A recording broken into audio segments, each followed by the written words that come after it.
So I man we al tanto wan tunu ya ile ni fo ya so fo ma le ni ta ya fo ya o se aso e fa pena ona fo popo le so i fo ma le ola ya e me se ai ya o le ma le fo mai ai fa no le le o su tanto wan tunu i tonu le ni fo ya so fua ai me se le amatanga tu tu nga le ngol ni fo ya so ya ele i fianga fo i lo tanto wan tunu i tu tu nga le nga ya tanto whafteia le lofa mo le anga le leo le tua ia le lana pui pui ngam le tau singa ia te tantou ia wa te te saunga le mo mai e le tantou atunu uili ni vai a sufou tapo inga le tua sa ndim tampina ina lana ona le sunga le whawhinga ia Reverend Maunga Motu ia a wafu ili ni vai nga o le tai au.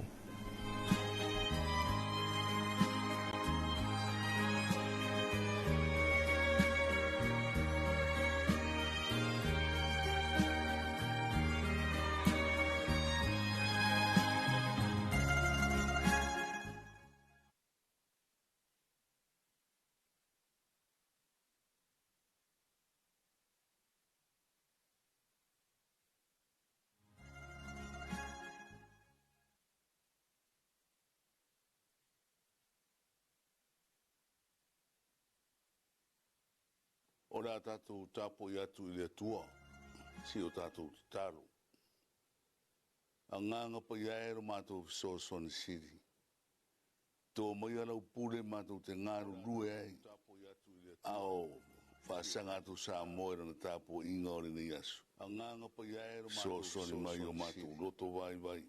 Tō mai mātou whia me nei, ni mātanga o fia, ni loto mamare, loto le nei. Mai oi me uma le fasiri ina o rovi inga. O lo suafo Yesu Keriso o ara ila mātou taro. Amene. Rā tātou pese ua saunia.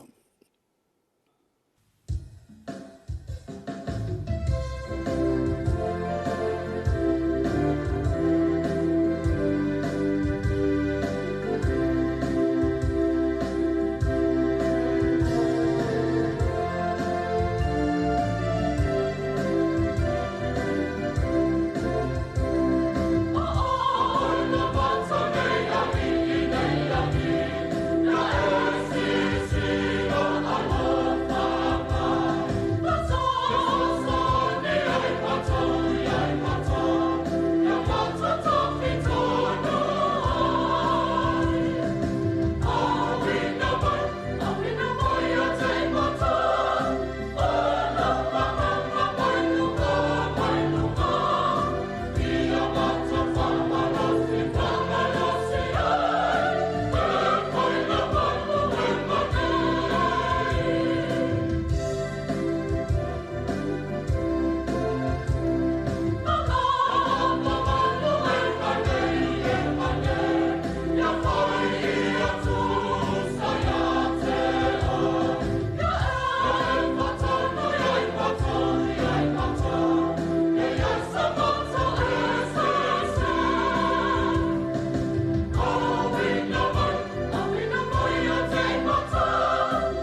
o le whaitauina o le tusipa ia.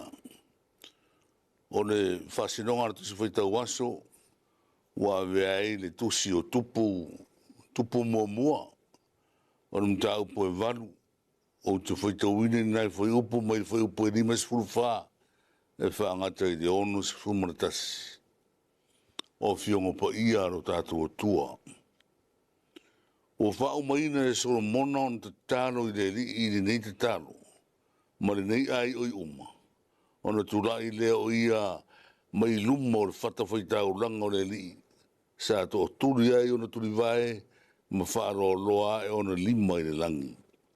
Ona tūle o ia ma whamnuia atu i whapotonga uma o Israelu, o leo tele o whape atu. Ia whawhe taia le li o leo whaai, mai le maro longa i rono o Israelu. E tusa ma me uma na ia whitalaia mai ai. E le ai se upu e tasi o le taunu o ana upu le lei uma na ia whora ina mai na whao o mai lava e lana auna o Mose. Ia ia te utou, ia te i tātou le li iro tātou o tua. Pei ona iai o ia i o tātou ta mā, au ana i tu ua i tātou e ia. Au o fo ina i la fo ina i tātou e ia. O au upu nei fo i au ai o e tuai, i luma o le li. Ia rata ia i le li iro tātou o tua i le ao a tō mo le pō. Ia whaia e ia le whamasinonga mō rana au auna, ma le whamasinonga mō rana nu o Israel. O le aso manana mea, ina ia i loa enu uma le rorangi. O le li o le tua ia i le aisitasi. O le nei, ia ato tō loto i le li iro tātou o tua. E sawa vali i ana tūra fono, ma tausi ana polo inga i whapei o na whai i le aso nei. Whamnuia le nganga le tua ana whingo whaitawina o le nei aso. Ia ilona suafaru i inga i whaawa vaurawa. Amen. O le au tuoro iai mo le tusi whaitau aso, e tā ua ma maare ale le mafuta whatasi. E tā ua ma maare ale le mafuta whatasi. O le nuu e tutu whatasi. O se ainga e tutu whatasi. O se malo e tutu whatasi. O le malo tā ua lea e manu malo na whinaunga. E manu malo na tonu e whai. E manuia le tonu unga o na fufuanga. O a ua le aise tasi e whatu ese.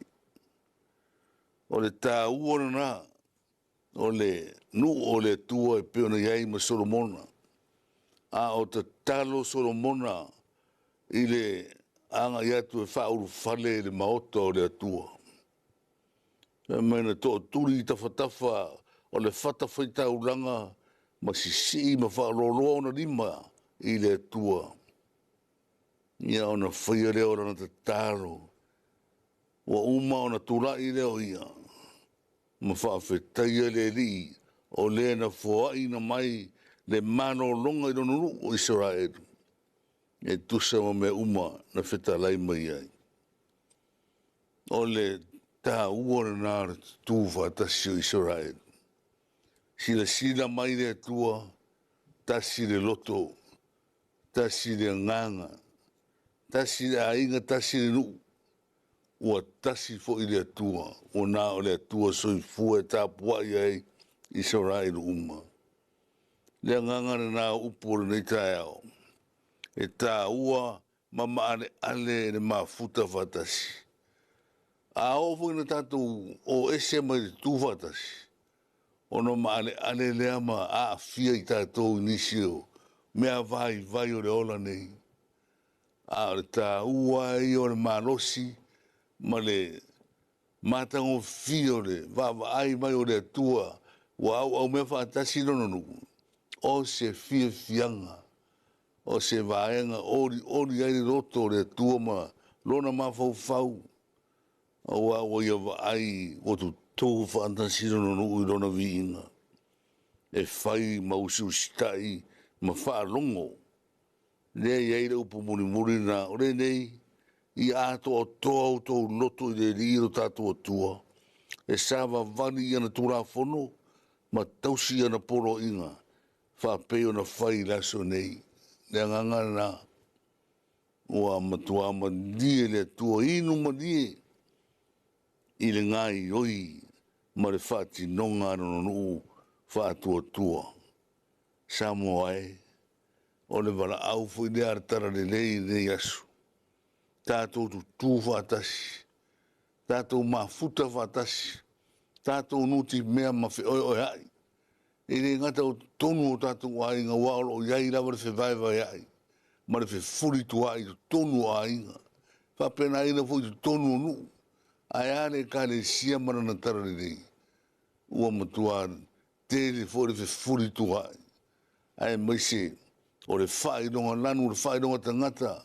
E tau au na ia e puni tia ai le nganga o whamanu yanga le tua. Aua o tātou re au mea whatasi. A le wala au o le nei tae au mātanga o fie le whati nonga ma le whataita inga o whai e nuo le tua. O mai whatasi e pūno no whatasi. Ina ia pa ia le maru manu o le tua. Moa lātou tau langa e whatino ai. E fia sila mai fo I le tua. I o lātou fofonga ma o lātou loto. Pe ao lātou o atu o tasi lo lātou leo. Tātou o ia I loto e tasi. Ma ngāta si tasi o tātou loto e tātou whati nonga ma me umai whai. Ona vi ia lava leo le tua e whawawau. Amene. Tātou talo, whawhtei tere le tua. Mātango fia nei upusa o mātou whaitau wina. O mea ai whale anganga o e laulau wina mai laura o ai. E te whawhanga ina I fwoi Samoa I nei aso. Whawhetei tele le tua upo e tōma tauina. Olo au mai ai le ami o tonu. Olo au mai ai le alofa. Olo au mai ai le fine mu o le loto le lei. Ai mai se ori lo loto le tua e mare whātua tua e tasi. Pe ao mātu tu whātasi o se ainga e tasi o se nu o se maa loa tasi. I luma o lau o fio. Ia whapena ina o na whātino I si o mātu o tunu. Mai se lava I o mātu tai tai whāra maro. O mātu tai tai whāre kāre si o tonu a inga manu. Ia tu whātasi tangata umai manu ia ai tonu whai. Ma fuafuanga mo reanga I luma. Le tuaro whai, whamangaro me fo I Samoa. Pea whai o le tu whātasi le tēne o taimi. Whamangaro mai mātou wa rea fuanga rea. O le whewai vai ai, ma le whese ai, ma le whawhuritu ai. Le whetui ai. O roa le tasi o mātou roto I lumo lau. Fio whamangaro mai. Na mātou te taro rea ta mā. So ni mai. Whamnuia foi. Au no ngā rurue le ofisa whasara runei o le tu e pīmare TV. E ala tu ai le tu ai le whasara raunga o le tara le rei. Manisi mea uma mo le tunu. I tu tonu Samoa mai o whaafonga mau mai nisi o tunu. Whamanuia I lato uma I lo olofa. Tātou mana o fio le ni aso si a mātou mara o ro. Io a mātou te tāro ia. Whamangaro mai lava Samoa I le ato tōna mātou tu tūwha tasi o ruma. O mātou wole tua le suafo I sure rima no mātou whaoro. Tu mau o mātou runga manawa. Le manui o ele tua te mare alo ma le anganga sā. Nei whaavavau rau. Amene.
whaafonga le tātou mātuno uma mai mua mai fōi ia i le tātou tāpo inga i le tua, le ana saunia ma tāpina ina, ia ma whapena fōi o na saunia.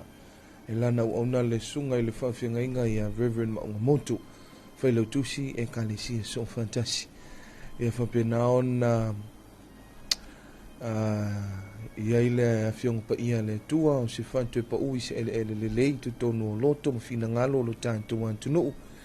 Ia me sei fōi, ia o le tātou sa ili whanu manga i le upu fola le tua. Pamanmia le tua i lau sunga le whawhianga inga i au tupupu ina mai pēi le langi, ia le tō whapa ia, ia mō fwele mālosi a lau sunga, e whapena ona vai mali mai, ia wale au unanga le tua, ia me se ai o lou vala a wina.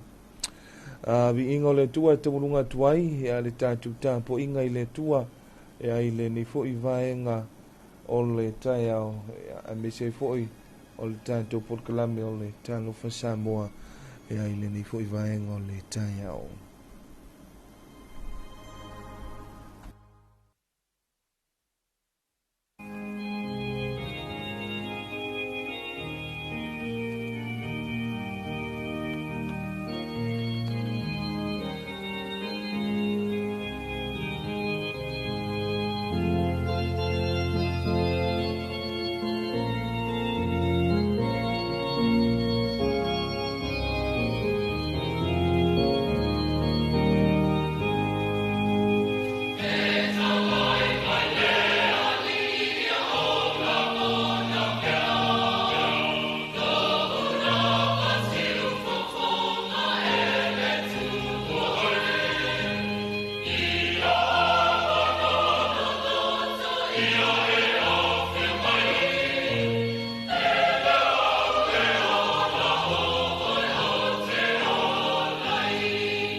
Whaafofonga I le Talofa Samoa ma le whaasoa o le tai ao.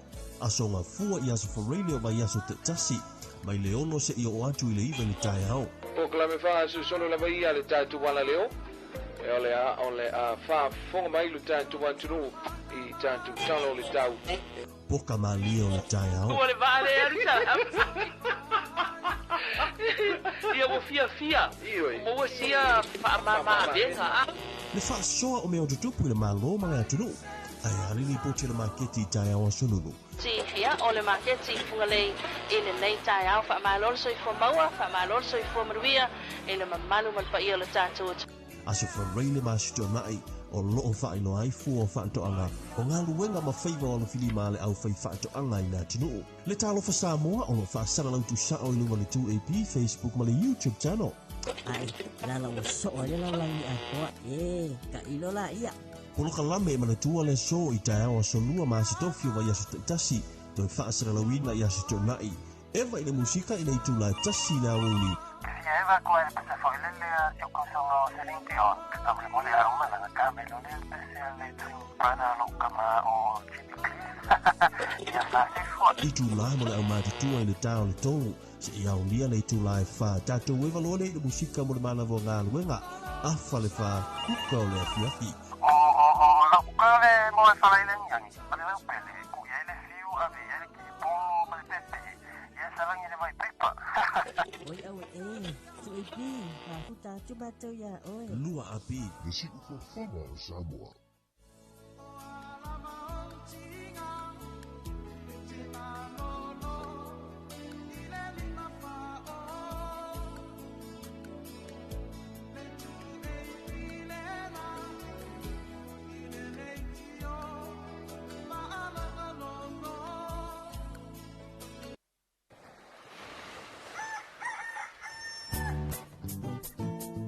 Talofa from Western Union. Yes! Western Union's better exchange rates to Samoa mean your dollars go further. With you receiving even more tala, your loved ones will spend less when sending money, while you receive more. Head on over to a nearby #1 currency location today or call 25623 to find out more about these great rates.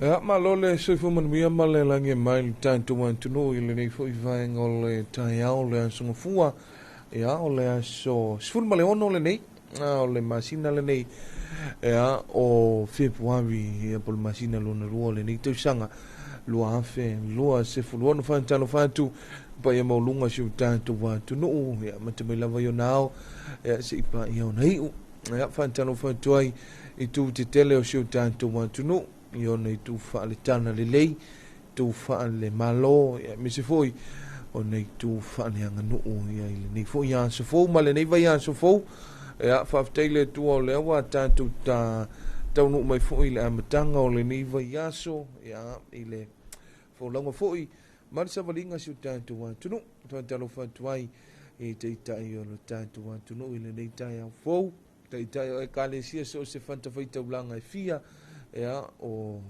tupu matamali fale ponu fai launga ya misi foi fale tu matau sili mamalu Samoa ya wa malefo mai fanu ngale le o le ni tai ya ele ngata I Samoa nei ya misi nei o tanto wa a inga mapaanga o lo mafuta ya mai mo mai atu no mamau ya ile nei fo ya so fo ma le ni tai fo ya vi ele tua o tanto wa a lia mai le nei tai au fo ia matongo fie lava le nei yaso o se vai anso fo e fa penao na pe ngai vol tatou atunu I tiu te mga luenga ia me se foi o le whanau ia o onga ia matulanga masani foi ia me se wha moe te tele si o tatou atunu ia ma le tatou malo ia o lo o toi foi fuanga I tutonu le nei vai aso ia o aina ilu mtalu tatou au lia mai le nei vai aso fou a me se o le nei tai au fou ia ilo tatou atunu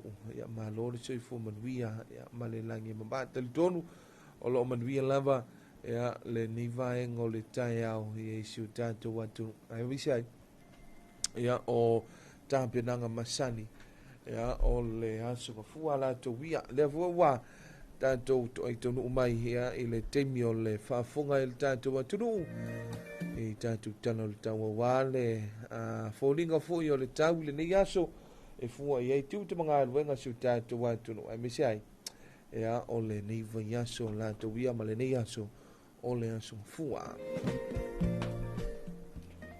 e whafonga le tatou atunu I tatou tala o le tau ia o le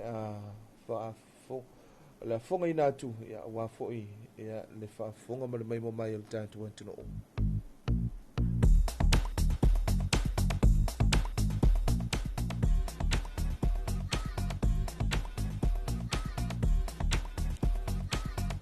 Talo tau mo vaenga uma o Samoa whamawina le official va ai tau le tu le afole lima I le tai au nei o le asunga fua sifun ma le ono februari lo afe lua se fuluono winga o le tau au sa vili o le vai to e lau o lo ofiti ai pe Samoa ma e au mai au matimu e afi ai le atunu inisio taimi fautuanga ma lapta inga e leise fautuanga o se lapta inga o whamalusia mo lau whanua uma o Samoa talo tau mo polu mo le so vaenga matu I sifu falfapia manono sa e sau te sifu ali pata sa fata si umu marifanga mo le so e ofitia se vaenga le langi e au ma timu pupuu e iai fapena I wila mawhaititili e ono iai talo tau mo se vai sa e matu sa e sa le longa sa le aula matu sifu a vawa sau fale alupo sau te palauri le lata mane iafu mo le so e ufitia se vaenga le langi au ma timu pupuu e iai whapena William Whaititili e ono iai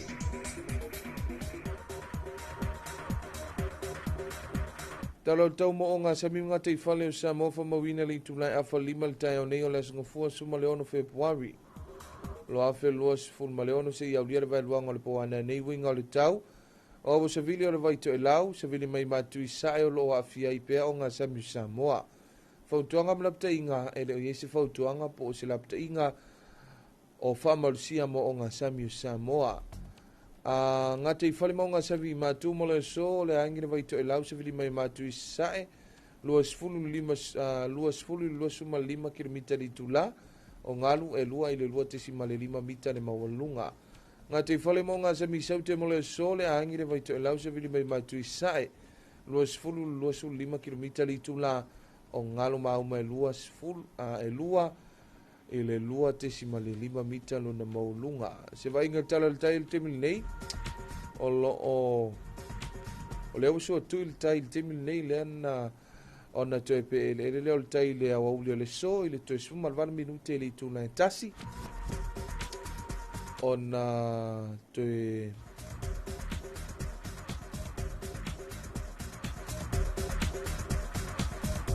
so tu I leo le tai le afiafio le so e le te sifun ma 20 minute le tu lai fito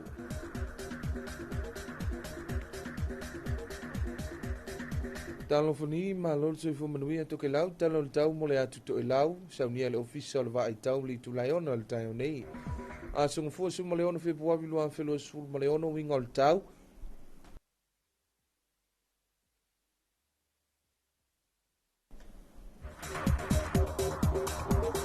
o se vili mai se sae o lo ofiti ai le atu to e lau vainga I le tau mo to e lau se I au lia le vai luanga o le poana nei e awa oa matimo pupu e iai feo lolo fa solo ina malolosi se vili mai se sae o le sami si fa solo ina so vainga I ona tua atu le awa oa matimo pupu e iai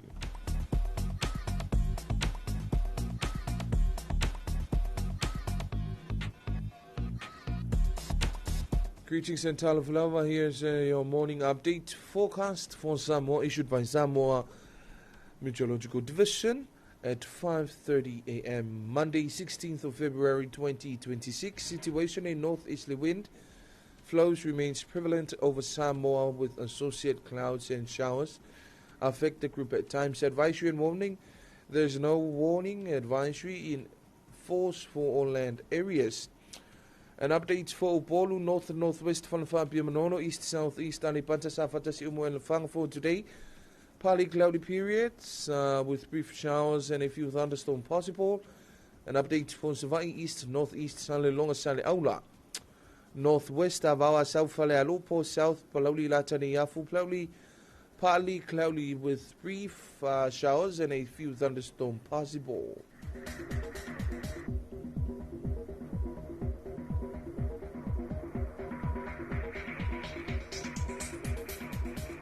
Morning marine forecast for Samoa issued on Monday, 16th of February 2026 at 5:30 a.m. valid until midnight. Tonight, situation: in north-easterly wind flows continues to affect Samoa's marine water. Advisory and warning: there is no valid advisory and warning for all marine waters of Samoa. Northern marine waters for today: wind direction northeasterly wind 20 to 25 km per hour, wind velocity waves of 2 to 2.5 meter. Southern marine water, wind direction northeasterly wind 20 to 25 km per hour, wind velocity waves of 2 to 2.5 meters. Today's tide time for Apia, Monday, 16th of February 2026. High tide was 6:32 a.m. this morning. Low tide will be 18 more minutes to 1 p.m. In the afternoon. And high tide will be 18 more minutes to 7 tonight. Morning forecast for Tokelau issued by the Samoa Meteorological Division at 6 a.m.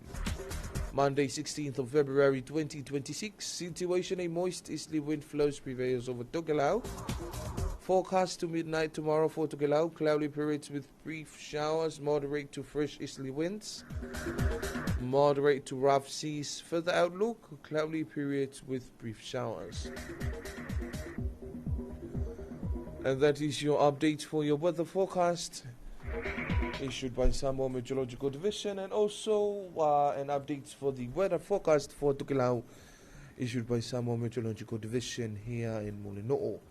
E ole na pe ona mai monfa fonga le tantu wan tunu I tantu talo le tau. E pe ona tu fantasia tu ina mai.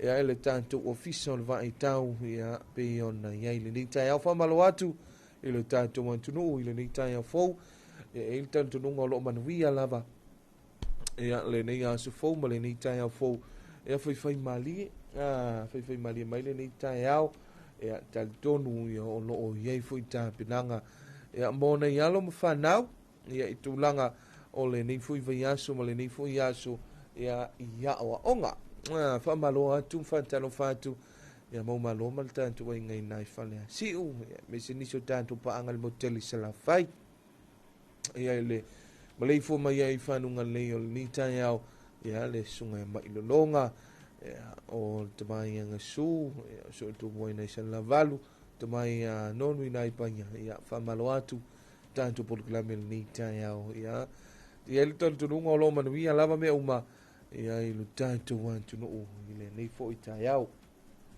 le to 5 minuto ona tale o le tu lai fitu tale fitu fa fonga le tantu wan tu no I tantu tale fo lo no vai fa salawina penso ni ta pe nei nel vai ngol tale fo te sino fa vivianga fa fonga le tantu wan tu no I tantu tale fo o le nei fo I tai au.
Talofa from Western Union. Yes! Western Union's better exchange rates to Samoa mean your dollars go further. With you receiving even more tala, your loved ones will spend less when sending money, while you receive more. Head on over to a nearby #1 currency location today or call 25623 to find out more about these great rates.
Shade made of camel's hair.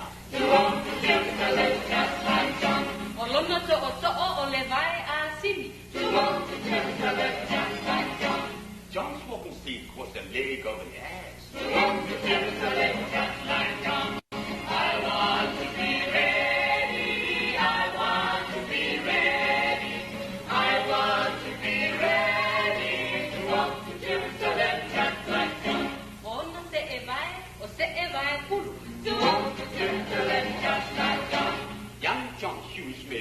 not ask. She wants to Jerusalem just like John. Olona solo solo o le lau pua pua. She wants to Jerusalem just like John. And John's handkerchief was a fupa fupa leaf. She wants to Jerusalem just like John. I want to be ready. I want to be ready. I want to be ready. She wants to Jerusalem just like John. I want to be ready. I want to be ready. I want to be ready. She wants to Jerusalem just like John. Like John. Like John.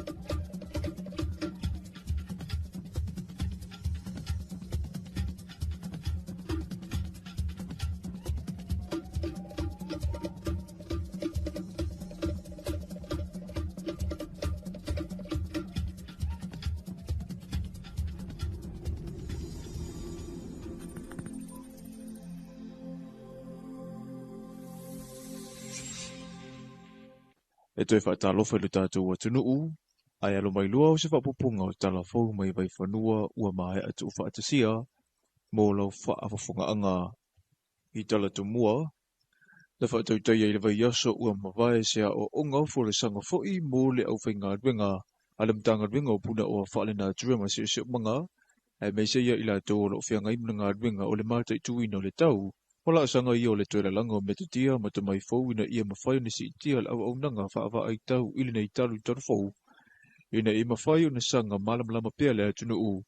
I vaenga ua iei le tau o Samoa, ma le langi. O le va ai tau o Samoa e matua i whaatua tua ina le atunu u. I le maua i o whaamatalanga a noa ma whaamaoni. I vai tau ma ale ale o le tau. A o iei pea le atunu u i le vai tau susu. E pēne sila fia ua tele vaenga le atunu e whaaleanga ina pea pe a o ina whaatia, matangia, lolo vaia pe mamafa fo i ti munga. O lea o ongala le nei e toi whaamautu wai au wala whaona po nei, ina ia si tia, le au aunanga tau wa ai tau i le atunu u. A o whai malolonga mai Samoa mai le Universite o Aukilani, e maua le avanoa e toi a siai e le tamaita i a se rosa e le ni toita wawaklam, le abitanga o whaamue ngā le tō manga mue pōpō ngā tira i tōna i mato. O le tamaita i le nei e rua se furu o na tau sanga. O le alo o le sa avea malo i a sili. O le alo o le sa avea malo i a sili talua i nei. Ia sua Helena Warwick. Ma ua tōna i tau sanga sa avea e le tamaita i a serosa ma ame pasa whanau a le tō manga. E le imalanga atu i New Zealand mo lana mata upu whaalo ia. Ua ia fōa i le tōrua whetala i le tō manga mue pōpō ngā tia, mō le ngā ruenga lawe i no soifua, e meise le tau sia oe ua awhia i sa wanga. O le tau manga o lona no whaifa na ua silia ma le selau. Ua awe e sea mai a inga ona o le sa i lia o solato mapusanga, ma le saunga le mū. E lima se fululua i la tōna whaamawina le a awhia i sia mo le whiwa o pōna iwi, i le vai aso wha o le tau sanga le nei. E le ngatau polu e whapea fo i masala whai, ma ua moli mawina i pea le iai o mata upu i le ngase i le atunu u. Ai meise i le nei vai tau susu ma le tele o vai toa e tau tu ufua i namu. Ua whaamanino i le awhionga i a tangaloa Dr. Robert Thompson i le whaataranoa ngā matusitala i le nei vai aso, na whaamania mai mautanga singase i atunu i whafo o loo la tonga lulu e whaatasi. Ua ngai fo i lunga le numero e wa afia i le tu a inga lua le vairasi o le fiva o pona iwi po o le dengue virus 2. Ai talu o na pepesi mai le a whaama i le masino a perila lua whenua lima na o le tu a inga mua po o le dengue virus 1 na maatele i na afia i le to tele. Ia le ala koe ave isi ka ko samples i Australia i le vidro lab i melponge koe test. Ia po o tu maulava le predominant o le 10v1 po le mea ua predominant le 10v2 i le teminei ia pe ona silafia o le whamai ponaivi po le whiwa ponaivi o le whamai whewea i le namu ia a o lona ai le eisonga tōwhitinga tasi le vai rasi e le eisonga tōwhitinga ia ai whamoe moe uma ia tōwhitinga i puipuinga ia puipuinga mahasani pe on tatou silafia o le whamamare le o ta whawhale i mea tau tuufua i le namu mai se lava i le namu species lua o le Aedes aegypti ma le Aedes Polynesius. Whātu ama whai o na whai loa le toi ai o le whaamai i Samoa pe a whai e mai a ne a solua se whuruma le walu. Mai le a sona maua i singa se muli ua le toi maua se tangata wa fia i siama o le whiwa puna iwi. E ese mai i le whiwa puna iwi ua iei fo i singa se wa fia i o tatu tangata i le taimile nei. Le whaamai e peona iei le manawatata o le fulu. Ia, whapena whaamai e whewea i e whoni inseti whalafua pe o le namu. Ia, maisi. Ia, wa vaenga mua i o tūlanga o tatou fulu. Ia, whapea le manawatata pe o vaenga e luolo o whaamai e luolo o mai tauina pea. Mata i tū pea ele mtanga aluenga temi nei. O le temi nei, o maise lava le manawatata i o mai tauina le amata o na ngai lunga ia whamaumaunga o whainu mera o i lato wa afia, mai se lava i whanawiti. O puipuinga mo le soifua manuia le o lo pese mai ei pia le mtanga luenga i lunga wala whaasaralonga, ma nabolokala me whaalawiloa ma o le tarusanga le soifua ma lolo ina ia utangia ma mana ia, mo se Samoa saunga le mu. O tātou tālafona mo le nei vaenga le aso manuia telefua fuanga o whenga iei ma le atunu i le nei aso.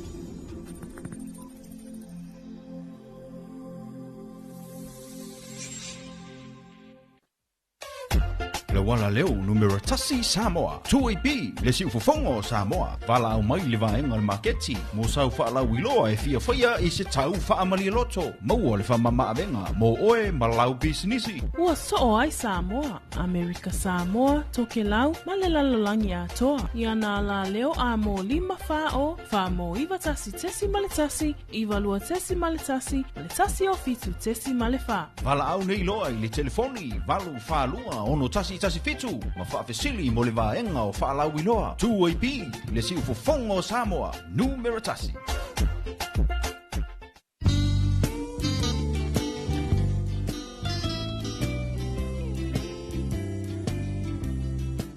Maloto ina, o whea e usu po ia.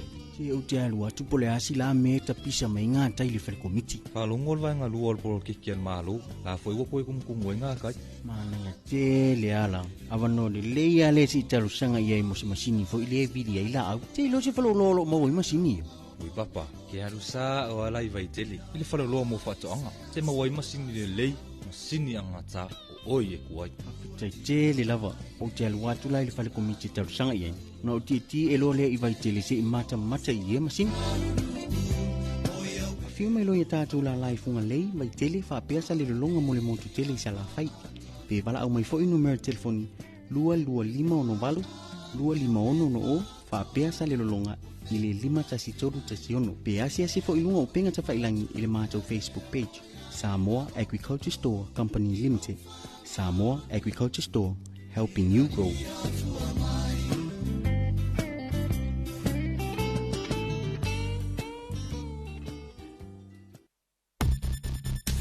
Puipuinga wa fiango le pesi ai le whaamai o le tenki fiba. Ia matua whaatamaia no whanga uma e tautu ufua mana no whai namu. Whaamamala pisi mau tauta i ta whawhale. O na ole nei vai tau o timonga. Ua vai ai le tele o vai vai toa. pa uta avale maisi me faitino to aile sua vai. Ia matua fa mama vai nga uma nei. Ina ia tau fi aile pe peso le tenki fi vai la tunu. Tato ngalu lue fa atasi mo se Samoa maroloina. Mo nisi fa matalanga. Fa so ta intanga wenga le soifua maroloina. Telefoni ono varutasi o.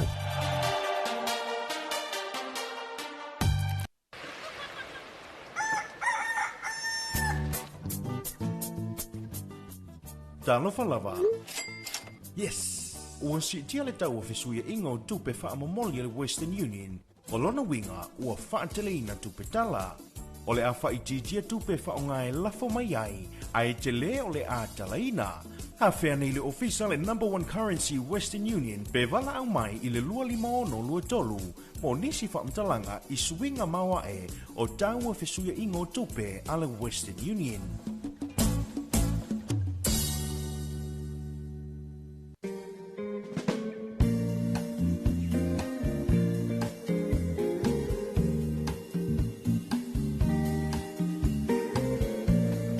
Ma e whaafonga le tātou wantunu i tātou tāna fau i api fo i ona saunia tāpileina tu fantasia a winantu e a le sunga i a matawai nei sa ako le vaenga o tāna fau e ala wala leo si ufongo sa mo le tuipi whamalo atu i lua malo si o tātou wantunu e a le whanto a maua mai nisi o tātou whanse launga i a mese fo lo wa o le awa mafuta mai ia i le nei fo i vaenga o le tai au fie whatalo atu ia malo kolose ia se fo manuia ia lau sunga lo tu mai le to i le ni tai au fo whaftai manuia atu i tiu te mawhaiva tau wa mato le ni vai aso whamanuia i le whianga iai ia o si o whanau ma o onga o le ni aso ia o le whanau o Kaisara Fowina Colin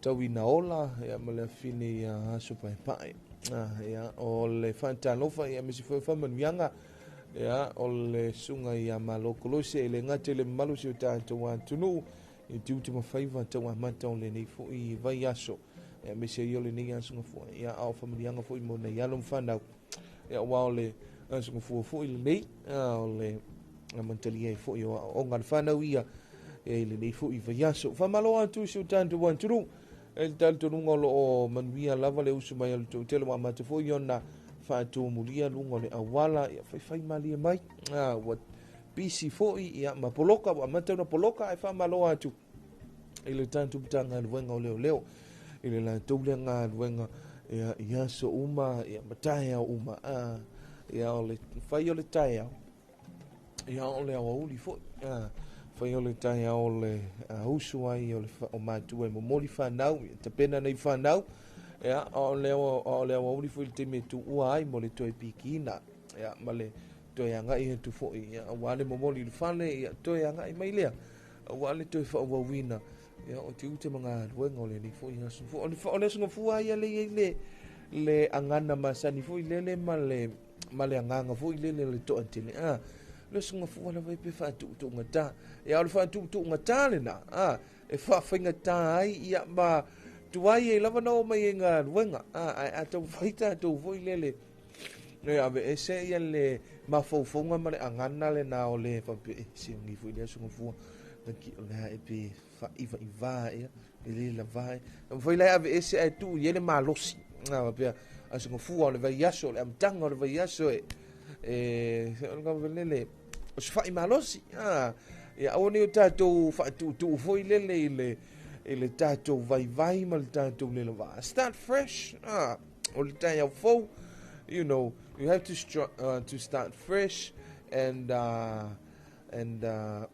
stay strong fa penona na malosi foi lele ai tai au ia ba se ia so fu a pe o le menga ka fa no mi se le so fu vai fa kuku ngaka fa le ai ala mele ai e fa malo atu tatu atu le no ma tau atu inisi fo fo mtalanga tu no mai lunga o penga tfailangi o le vave ole so le na ia po le tai au nei le na to ai tau no ai le tau sala le atu ia le tamaitai ia ilinga noa whengai mali so ti mapu ia le fuina whaatumulia matumu tātou malewa alele ia ina I whale olo ia I le whaatalinga o le awhionga I le tausala ia po le tumaitai iringa noa ia I le mai ai fo'i o le fo'iningoa o le tawanga sa iringa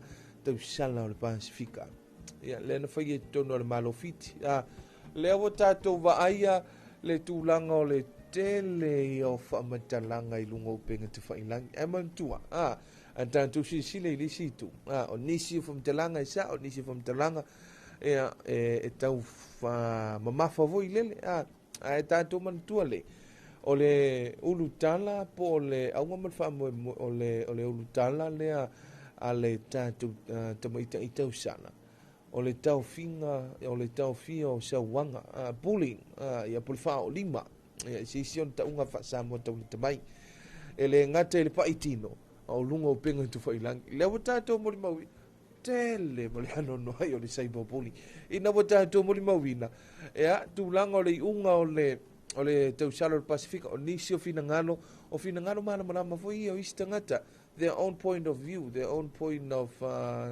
opinion toinga view voi lele I le tūlanga o ta oto ai ia ai wa gaila maisi whamitalanga foi ia maisi tusinga ia wa whapenao na tua ilea ai tātou te talo I le tua ai tau on tātou te talo whaafitai I le tua wai o manuia le whaamai e le ise vevesi le winga whamitalanga e le I whapea na matuai pulu I whitauinga ia se uputu sa o tūlou whaafong mai le tunu ai na le lei lava mea uma even though na nei issue la iti nisi o fina ngalo ia ta oto ia I lunga whamsino wow o whamsino la tu te whai am ta upu whapene ai whamalo I le tātou tausala o le Pasifika ia le awa mawai le tumaita I o le itara o le to tele o tangata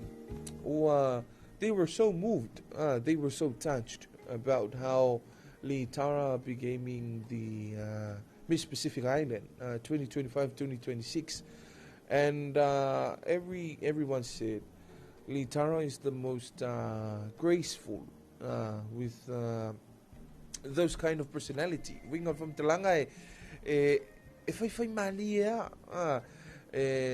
o le tamaita I foi o to foi le matangi e malosi tele ia le laso tanga male tua e fa bena ona au mai ia se upu mai le afionga pa ia le tua o se lui fo I le whampena ona to mtawinai malui nai e le ngata o tupulanga ia o le whanau ia o tamaita I fo awai e pei o vaenga nei pei o fola nei o tauvanga o le seiringa o tamaita I o le Pasifika po le tausana o le Pasifika e whapena ona fina winai mata o pufoi ia tutu sao tinam tamaitai tau fia sa wanga I tutono a inga mso si whana putonga o le una ia tulanga I tu tau talonga tamaitai fina wina mata o pufoi o le tuwisi matangata ta whau I tono le Pasifika misa tono a tunu o isi mata upu o vaenga fui o le ati na ina o atu motu la ite o le Pacific Development o le tu tau waonga education o le isi vaenga o le tu o swinga o le tau swinga o le tau climate change o vaenga o mata upu ia o mata upu mani e tele ina fola sia I lunga o fola nei ia po lunga platforms nei e whapena ona au mai ei ia mafufonga o suenga o avaenga sa whapena ina ia mawhai ona maua le loto toa maua le leo whapena ona langona fo I le leo ma ia malosi le mau e fina wina e tinam tamaitai o le sile vaenga e tele na iei mata upu e tele na langa o vaenga fui e pei e tau le mamafotele sila o isi tinam tamaitai le la tofoi ngā luenga ia e tele aina whamomua le pito lau mtama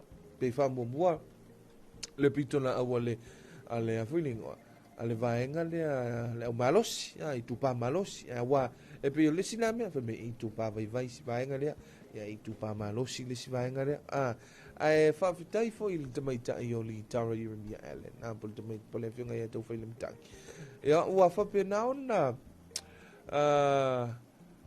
pasi ia pe o tu ina tu fo le pale ia ile si fo te mai ta ia pe la ona se i mai ai le fa pale nai le tau sala fiti o fiti le na man malo i se ringa tu sala Pasifika ya ua fa pe na ona au mai e te mai ta i oli tara i fa pe na ona tatou mauai fina ngalo maloto ia me se foi ia langona leo fina wina mata opu e te tamu na fina wina ia e fa manuia ia le fionga i le te mai ta ia le tara ia mi island ia wal pon pe la onda ta ia mtala noa tu foi le malu o tan tu matu no ia to tele foi na tu sa fa pe na ona fa talia ia le to ai to no mai ia le fionga i le te mai ta i te sala o Samoa tan tu matu no ia i linga no fionga i Mali ia fa malu atu e me se foi o le tātou vaenga ia o le Onomia Production awai e pe e pito mai ai luma le tātou tau sala o le Pasifika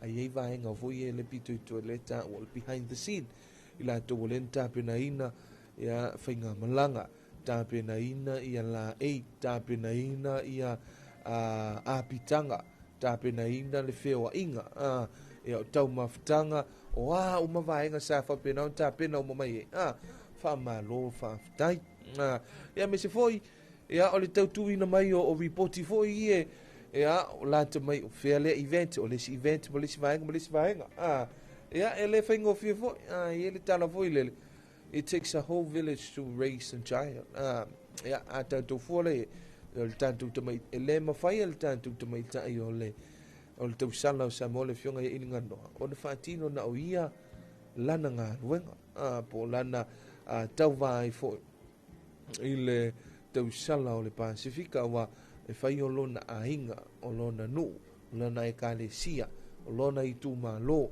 o lona atu nu ia le o a pole a fo ia e le ngate i tātou atu nu i samole ia o atu nu e mamau sa au mai le lango fa malo atuai ia e ui ele i tau lau o le fa moe moe ia ai o loo fa pena lava ona mimita ia ma a fa pena ona fifi ai fi na ngalo foi o show tanto atu no Samoa e i tu langa foi pe fo i ona iai ia tau ma fainga ale fionga ile tau sala o show tanto atu no te mai tai o i nganoa fianga i mali i so ti mapu tato se mo sin fa fianga o le nei vai ngole tai au i no ua lo suma 5 minuti le pote ai le tu lai fitu o le nei vai ngole tai au fa malo atu malo le wa ta vale ea o lo o mafuta mai i le nei fo i tai au o le asonga fua suma le ono le nei o buari luafe lua se fo le ono fa vivi atu anivas ma le pese uano longo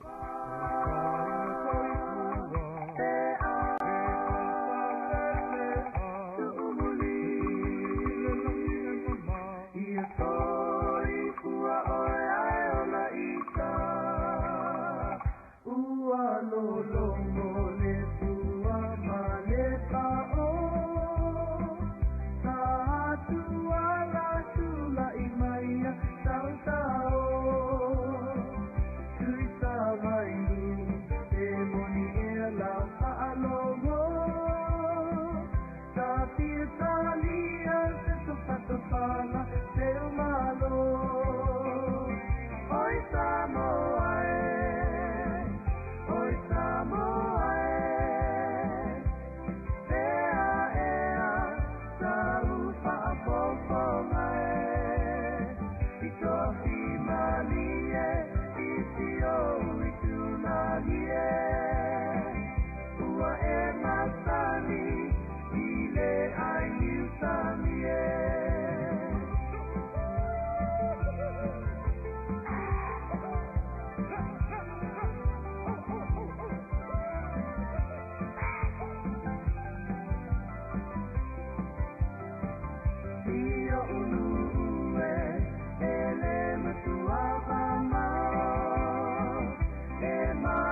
Talofa, how are you today? Do you remember me, baby? Can you come and play? Leva lefa alongo, show leo manaya, tini ea sawia, sa I ea lofa maya, sao se ita. Ti la kutavale Mafaalongo longo Bese ole radio Sao se ita Ti la kutavale Sao se ita Eva ane o Mana ya ole aso Wa ila ole sami Tini esawia, you're my only honey.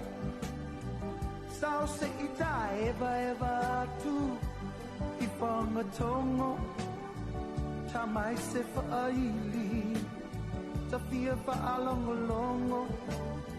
Sao se ita, ti elo tavale. Fa alongo, ese ole radio. Sao se ita, ti elo tavale. Sao se ita, eva ne o.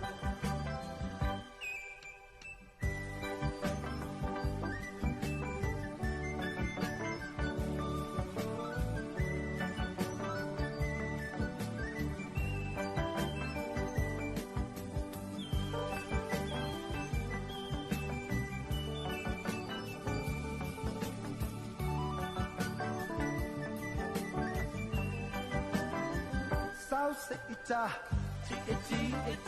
ti elo tavale. Fa alongo, ese ole radio. Sao se ita, ti elo tavale. Sao se ita, eva ne o. Talofa me. How are you today? Do you remember me, baby? Can you come and play? Leva alongo, show leo manaya. Tini esawia, se I alofa maya.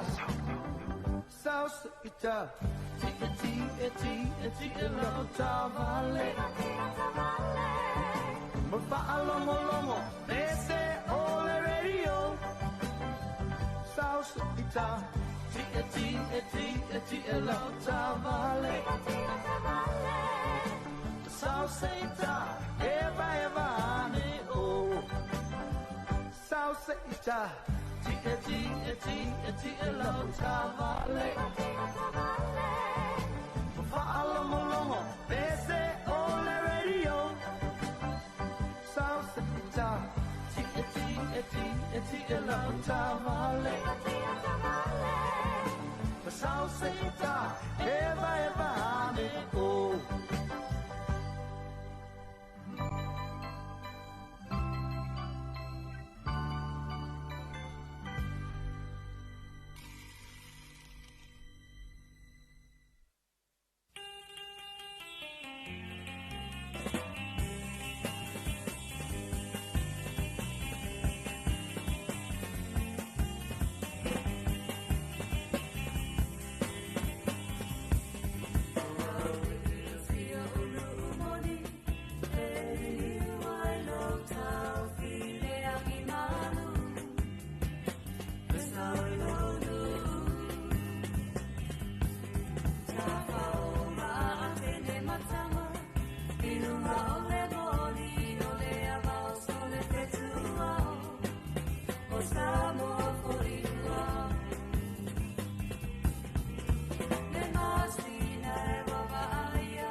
Songa, o whea ngā sawa ia musika. Oi, ole lua api, lima whao amo. Oi, a ole wha mo tasi o fitu tasi mo whale hei lau liki o. Au peseanga. Ia, mana tua hoi oe. Ole lima whao amo, wha mo iwa tasi mali tasi. Iwa lua tasi mali tasi, ia male ngā. Tasi o fitu tasi mali wha mo. Oi, e sa o hoi. E te moa foi in the radio sino, eh? Se ngā ole download ai lau telefoni. Ia ona on mai lau ole 2AP. Ia le mara, seki ale 2AP. Tau, pakai.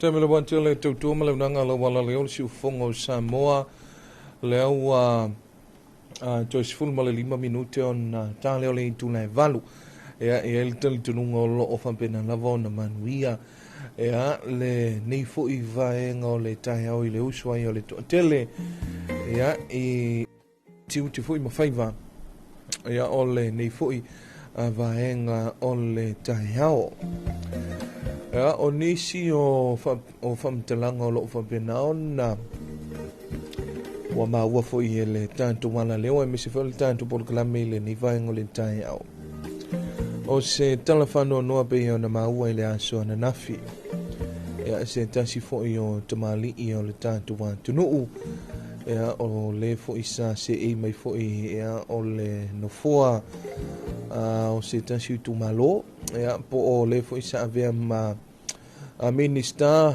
ia o faamasinoga ia ma mataupu tau faamasinoga ia le fioga ia faʻolesā katapau ainuu ia lea ua tuua le mālō ia pe ua faapena foʻi ona valaau i ai le alii ia e ala foʻi ia i lana soifua ia i lenei foʻi vaitau faamaise le agaga o le atua i le aiga faanoanoa ia e mise foʻi ia o lenei tala faanoanoa ua faapena ona o mai foʻi i le tatou atunu e mise foʻi ia o le tatou palemene ia ma le tatou mālō ia o se tasi foʻi sa faapena ona finauina nisi o mataupu ia e mise ai ia o lana soifua tautua foi totonu o sio tatou atunu ia ua tele foi tausaga o faapena ona seʻi mai ia i nisi o tofiga maululuga lo tatou malo ia mise ai ia o totonu o se sui faipule o le fono au faitula fono ia famise le agaga o le atua ia i le aiga e mise foi o le fanau ia e mise ai ia o le itumālō foʻi auā pei o le isi le itu e tele ina ave foʻi ma faapena ona iai foʻi le tatou atunu ia tulaga maululuga faapenei ia e amanaʻia ai foʻi ia ma faapena ai foʻi ona faaloalogia ia tulaga maululuga sa faapena ona se ei se tasi ia a o se tamaliʻi foʻi ia pei foʻi la ona iai ia le afioga ia faʻolesā ia po le afioga ia ainuu ia o se tasi foʻi ua faapena ona lausilofia ma loa foʻi o le tatou atunuu ia o nisi o vaega ia ua faapena ona iai lenei vaitau e lea ia sesi e tuma tetee ia ma faapena foʻi ona iai le finagalo o le atua ia o le atua lava e tasi ia o ia na te faapena ona pulea ia le tagata ia o ia foʻi sa foai ia o ia foʻi na te toe valaauina ia i le taimi foʻi ia e faapena ona finagalo iai le atua ia e tatou tatalo mo le aiga ia i lenei foʻi vaitau ia i le ofitia ai foʻi le ao pogisa ia mese ai ia i latou uma foʻi o sio tatou atunuu ia ua faapena ona ofitia i le ao pogisa ia ua iai foʻi lenei vaitau ia tatou tatalo pea mo i latou ia e o le uga lava lenei o tatou e ala i le tatou folauga i lenei soifuaga ia mise o lenei foʻi lalulagi e lea ia sesi e tuma tetee ia pau lava le vaega i tele ana poapoaʻi ia ma mauaʻi foʻi lo tatou faatuatua o le tatou nofo tapena e peia ona manino ia matuuina mai ia ma faapena foʻi tonu afioga paia le atua ia o le valaau paia le atua ia po le taimi foʻi o le atua ia i sau pei o le saulega oi i le pō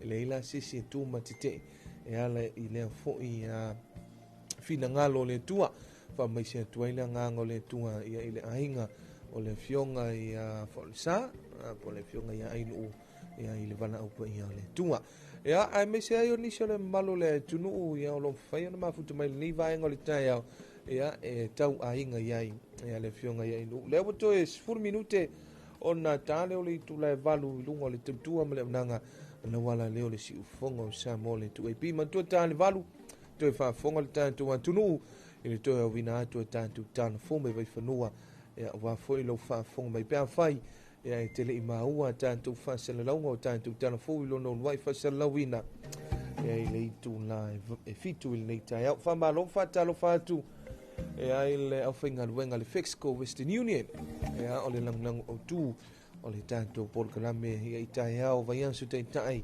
vai asu te tasi ia o le vainga le Fexco le Talofa Samoa whau tātou whawhiwhianga tā le valu whawhonga i le toi awina tō tātou tālofo mai vai whanua whawhiwhianga mai le au whaipese al kulisi maulunga a vele ma le You Are My Sunshine.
Hawhaifu ua e musu totongi tu pe o a o na mali e le olo ulo to fo ia si o ulu o te nofo I lalo maunga o te I ti munga talu ai olo ua lo fa le aia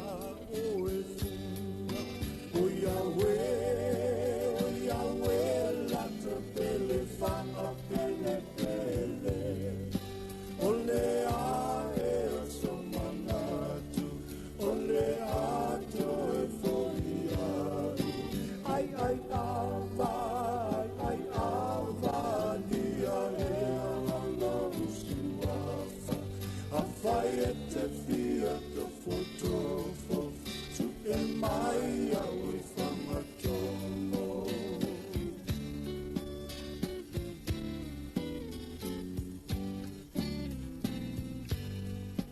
O soa o le la maululoa I le pangoba a mataloa lau whainga o le ai ava no foloa I le lau lau o ka loa au pia a mata I le bat ai whai I le mila o Yahweh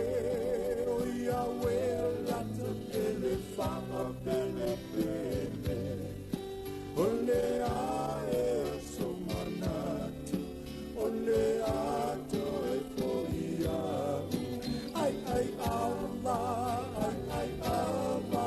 dia e ono suafa a fai e te fia te fotofo su e mai au I whamatomo.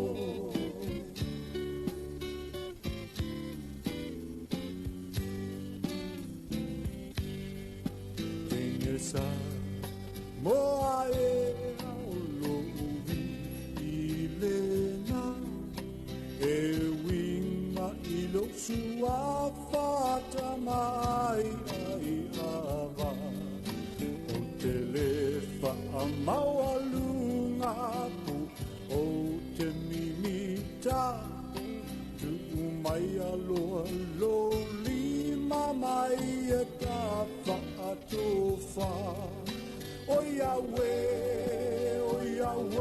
lata pele whanga pele pele o le ae so manatu o le ato e foliau ai ava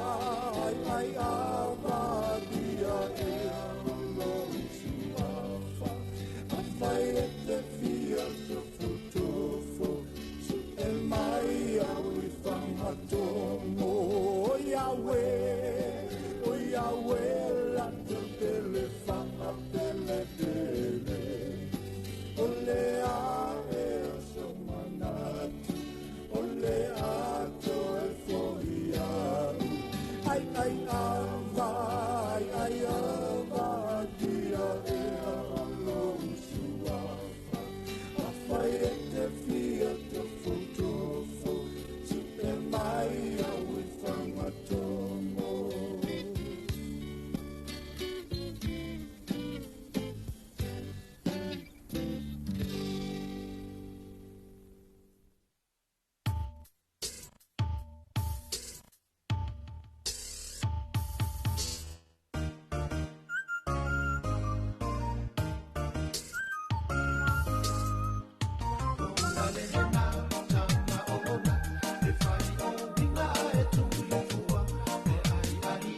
O le whawhiwhianga na mai le alipese o anseto whale moe. Ia, i le ni vui vaengo le tai o le apata le valu. Ia, o le mai vong whawhong mai le tai tu tunu i toi whasalawina o tai tu tala fōu mai vai whanua sa uniam tapeneina le vaengo tala fōu.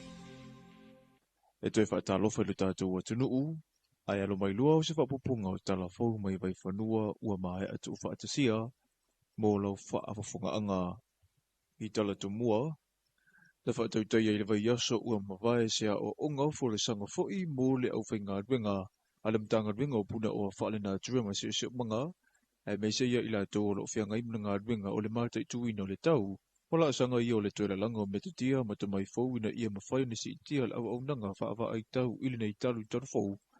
Ina i mawhai o na sanga malam pea le atunu u. I vaenga ua iai le tau o Samoa, ma le langi. O le va ai tau o Samoa i matua i whaatua ina le atunu u. I le maua ai o whaamtalanga a noa ma whaamauni. I vai tau ma ale ale o le tau. A o iai pea le atunu u i le vai tau susu. E pēne sila fia ua tele vaenga le atunu e whaaleanga ina pea pe a o ina whaatia, matangia, lolo vaia pe mamafa fo i ti munga, o le a onga la le nei e toi whaamautu ai awala whaona po nei, ina ia si tia, le au onanga tau wa ai tau le atunu u. A o whai malolonga mai Samoa mai le Universite o Aukilani, le maua le avanoa e toi asiai e le tamaita i a se rosa e le ni toita wawaklam, le abitanga o whaamue ngā le manga mue po ngā tia i tūna i mato. O le tamaita i le nei e lua se furu o na tausanga. O le alo o le sa avea malo i a sili. O le alo o le sa avea malo i a sili talua i nei. Ia sua Helena Warwick. Ma ua tūna i tausanga sa avea e le tamaita i a serosa ma ame pasa whanau a le manga. E le imalanga atu i New Zealand mo lana mata upu whaalo ia. Ua ia foa i le tōrua whetala i le manga mue po ngā tia. Mō le ngā ruenga lawe i no soifua. E meise le tausia o e ua awhia i sa wanga. O le manga o lona no whaifa na ua silia ma le selau. Ua awe e sea mai a inga ona o le sa i lia o solato mapusanga. Ma le saunga le mū. E lima se furulua i la tauna whamawina le a awhia i sea mo le whiwa o pona iwi. I le vai aso wha o le tausanga le nei. I le ngata upolu e whapea fo i masala whai. Ma ua moli mawina i pea le iai o mata upu i le ngase i le atunu u. Ai maise i le nei vai tau susu ma le tele o vai toa e tau tu ufua i namu. Ua whaamanino i le awhionga i a tangaloa Dr. Robert Thompson i le whaataranoa ngā matusitala i le nei vai aso. Na whaamania mai mautanga se i atunu i whafo lo o la tonga lulu e whaatasi. Ua nga i fo i lunga le numero e wa awhia i le tua inga lua le vairasi o le whiwa o pona iwi. Po o le dengue virus 2. Ai talu o na pepesi mai le whaama i le masino a perila lua whenua lima, na o le tua inga mua po o le dengue virus 1, na matele i na fia i le to tele. Ia le ala koe ave isi ka ko samples i Australia i le video lab i melponge koe test. Ia po o tu maulava le predominant o le 10v1, po le mea ua predominant le 10v2 i le teminei. Ia peona silafia o le whamai pona iwi, po le whiwa pona iwi, o le whamai whewea i le namu. Ia a olona e aileese o ngā tōwhitinga. Tasi le vairasi e leese o ngā tōwhitinga. Ia ai whamoe uma i le tōwhitinga i puipuinga. Ia puipuinga mahasani peona tatou silafia o le whamamare lei o ta whaafale. I mea tau tuufua i le namu. Mai se lava i le namu species e lua o le Aedes aegypti ma le Aedes polynesis. Whātu ama whai o na whai loa le to iai o le whaamai Samoa pe a whai e mai a ne a solua se whuruma le walu. Mai le a sona maua i singa se muli. Ua le toi maua se tangata wa fia i siama o le whiwa o puna iwi. Ese mai i le whiwa o puna iwi, ua iai fo i singa se ua fia ai o tātou tangata i le taimile nei. Le whaamai e peona iai le manawatata o le fulu. Ia, whapena whaamai e whewea i e whone inseti whalafua pe o le namu. Ia, maisi. Ia, ua vaenga mua ia o tūlanga o tātou fulu. Ia, whapea le manawatata pe o vaenga e lua o whaamai e lua o mai tauina pea. Mata i tūpea ele mtanga alwenga teminei. O le teminei, ua maise lava le manawatata ia o mai tauina le amata ona nga ilunga ia whamaumaunga o whainu mera o i lato wa afia, maise lava i whanawiti. O puipuinga mo le soifua manuia le o lo pese mai ei pea le mtanga luenga ilunga wala whaasaralonga, ma napolokala me whaalawiloa ma o le tarusanga le soifua malolo ina ia utangia ma mana ia mo se Samoa saunga le mu. O tātou Talofona mo le nei vaenga le aso manuia telefuafuanga o whenga iei ma le atunu u i le nei aso.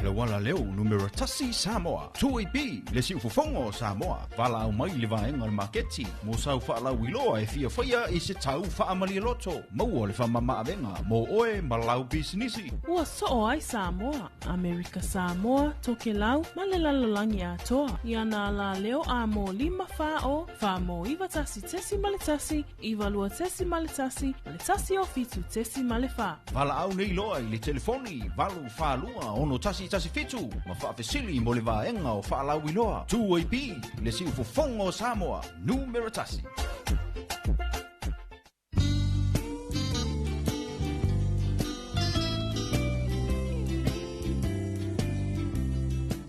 Maloto ina, o whea e usupo ie.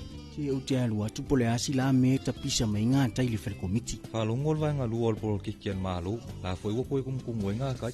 Mananga te le ala, awano le leia le si talo sanga ia i mose masini fo ili e vidi ai la au. Te lo se whalo lolo mau i masini io. Ui papa, ke haru sa o alai vai tele, ili whalo loa mo whatoanga. Te mawai masini le lei, masini anga ta o oi e kuai. Tai te le lava, o te alu atu lai le whale komiti talo sanga ia. Na o ti e lo le i vai tele se i mata i e masini. Fia mai lo ia tātou la lai funga lei, mai tele whapeasa le longa mo le motu tele i sa la fai. Pe wala au mai fo i numero telefoni 225 251 whapeasa le longa i le 5 Pe asi fo i lunga o penga ta whailangi i le mātou Facebook page. Samoa Agriculture Store Company Limited.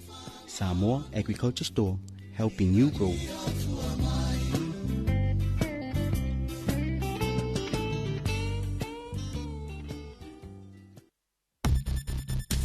Puipuinga wa fiango le pesi ai o le whaamai o le dengue fever.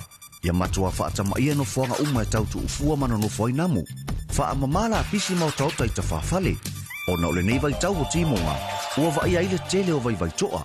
Pauta avale maisi me whai tino e toa ai le sua vai. Ia matua whaamamā vaianga uma nei. Ina ia tau fia ai le pepesi o le dengue fever i le atunuu.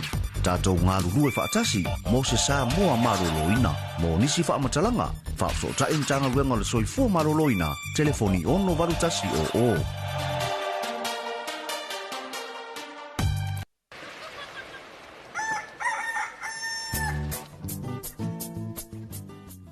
Talofa lava. Yes. Ua si tia le tau o fesuia inga o tupe whaamamoli le Western Union. o lona winga ua whaateleina tupetala. O le a whaitijia tupe whaonga lafo mai ai te le o le a talaina. A whea nei le ofisa le #1 currency Western Union pe wala au mai i le 250 mo nisi whaamtalanga i suinga maua o taua fesuia ingo tupe a le Western Union.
molia tu alo faanga.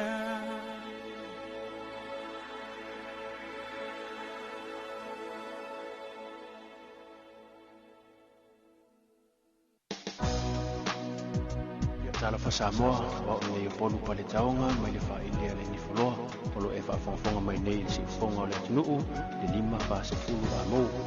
Feel my heartbeat, taste my sweet kiss, I'll be here forever.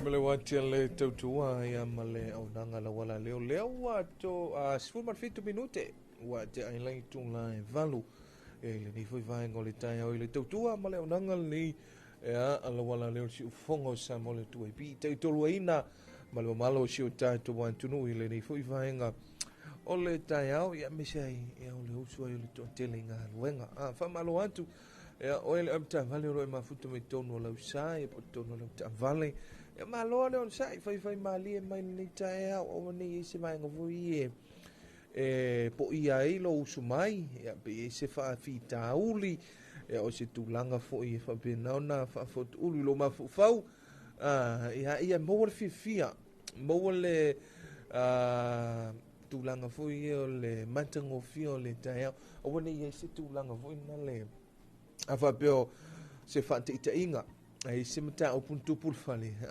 ku la fale o le mai ele ofisa sau fia sau taata sau fa benaona manuia me uma pela ile nei foi vai ngole tai au o ma fata si ma le sunga ia fotia mo na forsa ia wale no fa ia tu fa pea sau fia o se tangata fia le nei tangata sunga ia fotia e tina lava lao na ia nei fa fita uli le fale foi le e fia fotia usu mal fia pe tupe le tupe ia fia fotia so mo me fotia le meti so ia le sawa ia Talofa lava fa vano fo ima se fo manuia lo sunga toin malo fo lo sun le va ngol tao me so fo fa fo mai ta tu tunu io ia lo ki fia vai fa pena ia pe le ise tupe ia pe ise breakfast pe le fia